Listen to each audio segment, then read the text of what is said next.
Hi everyone, it is Sylvan from Sylvan's Way, and today I want to share with you a deck that it's been out a while, but I just got it off of Etsy, and I got it because I actually saw this is called the Joyseeker Tarot and Joyseeker Oracle. I saw the Shadow Seeker, which is basically the same kind of images on a black background, but unfortunately she doesn't have those anymore, and that's what I really wanted. But she did have these Joyseeker and oracles and tarot, and these are with white background. I really like images with black backgrounds, but so, so I take this as a consolation prize basically. But these decks, she has them marked down a lot. I think that she's basically like trying to sell off the last bit of her inventory. So if you're interested in these, I think that you can probably still get them on Etsy, possibly. So I got the tarot and the matching oracle. They originally came out, these were created by, first of all, created by Danielle Trudeau Studios. So probably Danielle is the person who made them, and she's from Winnipeg, Canada. And the way that she made these were all hand painted and inked. And what she wanted to do was to bring like the magic in daily life out. And this tarot was a Kickstarter in February of 2021. And then she came out with this oracle, this one, in 2000 October. So this was February and this was October. Then in 2023, she came out with the Shadow Seekers. So what I really wanted that one. But anyway, these are still absolutely gorgeous, and I do love pink, and I love the hand-drawn images. So let's get right to it. Let's look at this oracle first. So we'll put the tarot aside and we will look at this oracle. And it comes in this lovely 2-part box. And when we open it up, it even has something pretty on the inside. So pretty. Same images there. And it comes with a guide, and it comes with the cards. Oh my goodness. How many cards are in here? Bad, Sylvan. 64? No, there can't be 64 because it starts at 11. So let's do the math. 51, 52 cards. So the cards, before we look at the actual guide, let's look at the deck. I usually do the guide and then the deck, but let's do the deck. You know, tell me, because I heard somebody say on one of the YouTube channels the other day that they don't like it when people show the guide first. They want to see the deck first. So let me know what you like. Tell me, do you like to see the guide or first or the deck first? So let's take a look at these cards. They're very lovely. They're this really pretty pink and white with like this light, almost sepia background. And so what she did was she painted these images with oil painting, scanned them in, and then hand drew out these additional inked items. So each card was made that way, and then each card has the title on it. So not keywords, but a title. And the cardstock of this, I think I read that it was 120-pound cover paper, but it seems pretty good. It seems like some good paper here. It doesn't have any edging, which I think actually really goes. Sorry, I was out of camera. It really goes with the actual, since it's such a white background. That white edging goes really well. And then here are the backs, and you could do reversals if you wanted to because they're same, going either way. So let's flip through these cards and take a little look at them.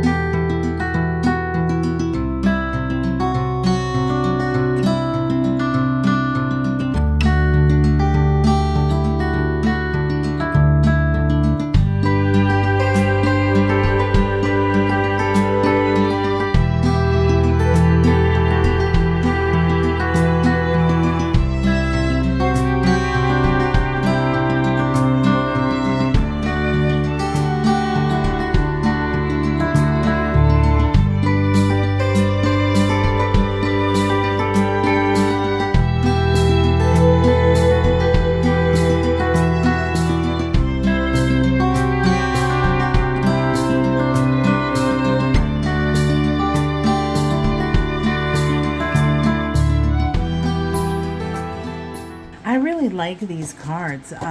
If you are a nature lover and you like the color pink, this deck could definitely be right up your alley. It's right up my alley, that's for sure. I can see myself maybe using these cards more in the springtime. I really do wish that they had keywords on them so that I don't have to reference the user guide at all. Let's take a look at how it shuffles. So I think these are going to shuffle just fine.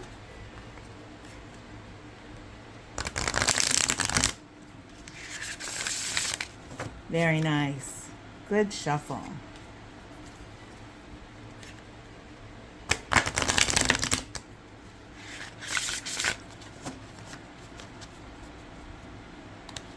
One more time for good measure.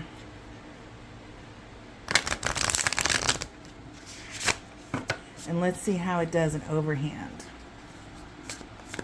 Yep, of course. Yeah, it's nice cardstock. It really is. Okay, and let's do a little, see how it spreads out. Kind of stuck there a little bit. Let's do it one more time, see if it wasn't me. No, not too bad. Not the best, but not too bad. And let's read one of these cards. Let's choose this one. So the Falcon. Oh, I haven't got, see, I'm doing it backwards, so I don't know what's in the guidebook yet. So let's look at this guidebook. So let's take a little look at this. It's not that long of a guidebook. In here we have the copyright, yeah, Danielle. It's got a nice table of contents in the middle of it. Words from the artist. This oracle deck is a love letter to all things animal, plants, nature, and beauty of life. Each card was hand-painted and inked by yours truly with a focus on the magic and beauty of the natural world. Packed with symbolism and positivity, this deck will serve to remind us that there is magic in our daily life. We just have to allow it to shine. I created the Joyseeker Oracle and Tarot to allow myself to explore the beauty of the world, all while accepting and making room for the darkness that makes its home in our lives. This is it was my answer to finding light in the darkness after massive loss and grief ruled my life. The Joyseeker Tarot and Oracle world isn't about ignoring the dark, sticky parts of life. In fact, it's quite the opposite. Instead, it encourages us to embrace and accept the darkness and pain, forgive it, and allow it to make the beauty and brightness shine that much more radiantly. Much love, Danny. A little note, these cards are intended as a guidance tool only. Do not make major life decisions based solely upon a card reading. Life can be a little more complicated than that. Instead, take away what resonates with you and leave the rest. I think that's really good advice, Danny. And then how to use the guidebook. So we will have the card name at the top. We will have keywords.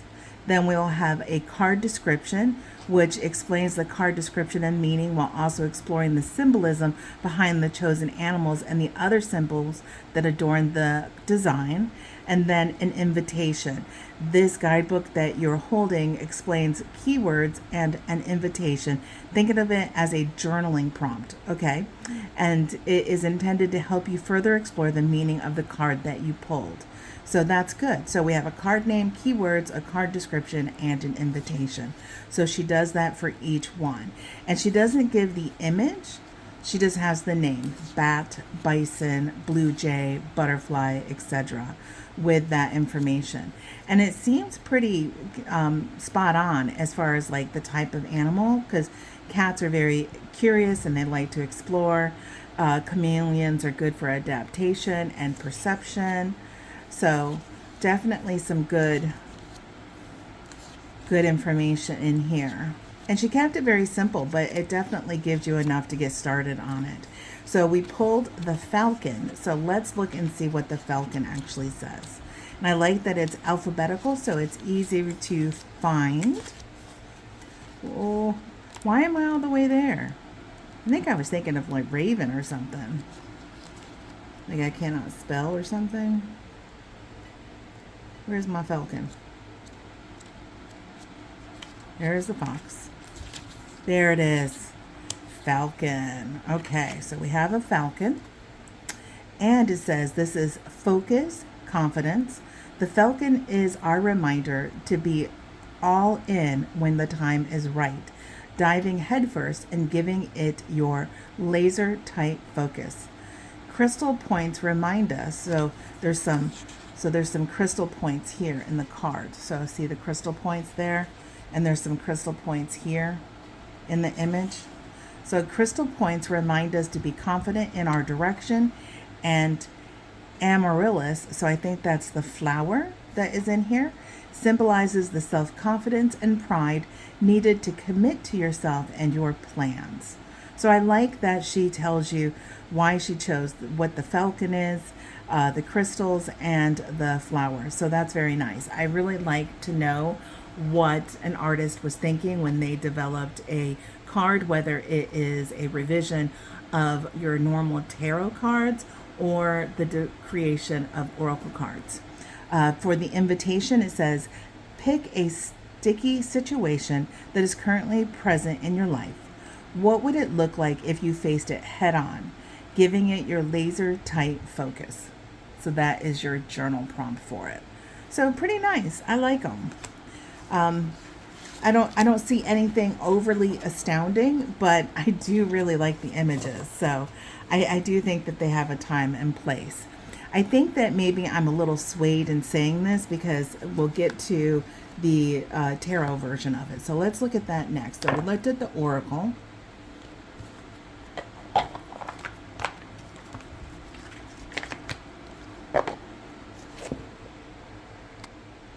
So this is the oracle, same box, so same box as the other one, different image, but the same box. On the inside, we have the same, so we have some paw prints and we have an owl on the inside of it. Very nice box. And these are the cards. Notice that I did not pull out a user guide. So I think that's where my hesitance in using this deck is, because it didn't come with a paper user guide, and I'm a big user guide user. So also when you look at these images, we have just like animals, and some of them have a little hint, a little nod to the Rider-Waite Smith. However, it's not overly obvious. So like, you know, this is some sort of like bird that's wrapped in the ties for the Eight of Swords. So there's like this little nod, but overall, this is definitely an artist variation to the Rider-Waite Smith, an artist reinterpretation, I would say. And so I wanted to know why the artist had chosen the different animals and put the images that they put in here for each one of the animals. And so I contacted her, and she provided me a digital guidebook for this deck. But in the digital guidebook, all it tells you is the typical Rider-Waite Smith upright and reversed meanings for each one of the cards. It didn't tell you what the animal was. It didn't tell you why she chose the animal, anything like that. So I was like, man, this does not help me. This does not help me at all. So I was really disappointed with that. So I bugged her again, and she did eventually send me, she did provide, after the third time of asking, did provide this animal list. So I was able to at least, she sent this to me digitally, and I printed it out so I would have it. And I thought, well, I can at least go and look up, you know, maybe if I don't know, what Kingfisher. So why did she choose the Kingfisher for Judgment? Maybe I might be able to look up some correspondences for the Kingfisher that might help me see why it correlates to Judgment. But, you know, honestly, I mean, that's 78 cards. I don't know if I really want to do that deep of a deck study into it. I think so. I think I'm a little disheartened for the tarot version of this a combination, because the Joyseeker Oracle does kind of give you an idea like what the falcon is and what the meaning behind the falcon, but nothing about this deck tells me what these animal cards were and why they were chosen. If you go and you look at the information on the Shadow Seeker, so the same deck, where it's not the same deck, it's a different deck, but created by the same artist, she actually has in that user guide all of that information. She tells you why she chose that particular animal and etc., etc. So I'm just really I'm disappointed. I don't know how much use I'm going to get out of this deck without having that type of information. Otherwise, I'm just going to have to remember like the basic meaning of the Hermit, the basic meaning of sun.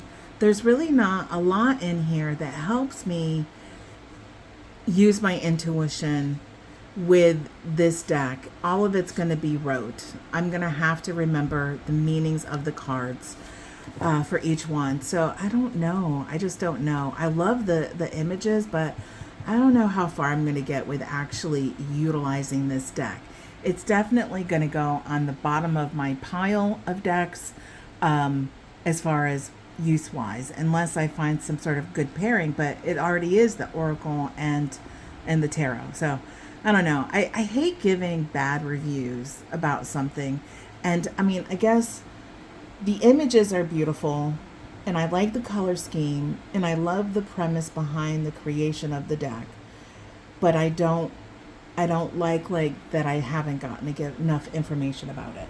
So anyway, the cardstock is a little tiny bit thicker than the other one. So not the same cardstock as before, but very similar. I love that it's matte and that it's very soft.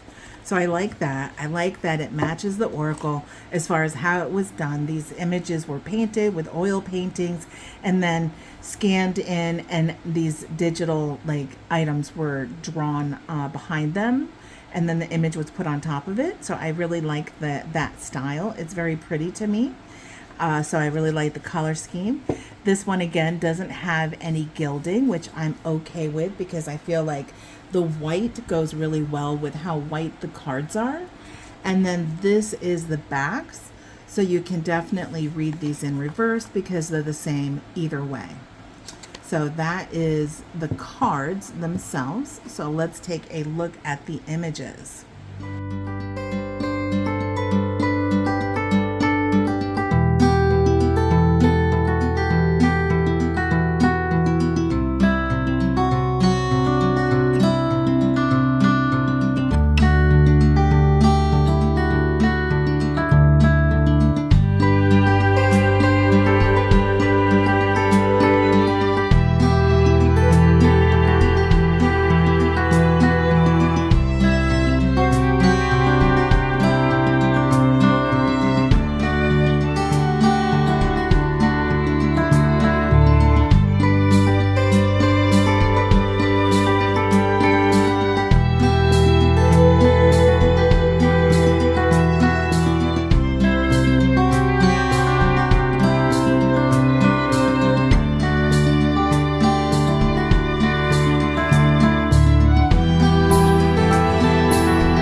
those are the cards, you guys. And, you know, I really think that they're pretty.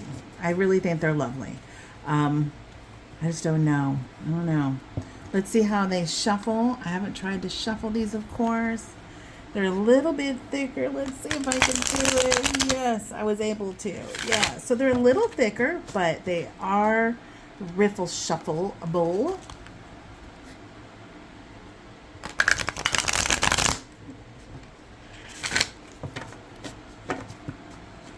One more time, because I like to shuffle at least a minimum of 3. Okay.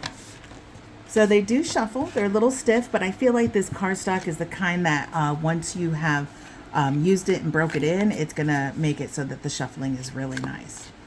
So overhand, of course. Yeah, that works. They're not super smooth, super gliders or anything, but it works. And then to do a spread, they stick a little.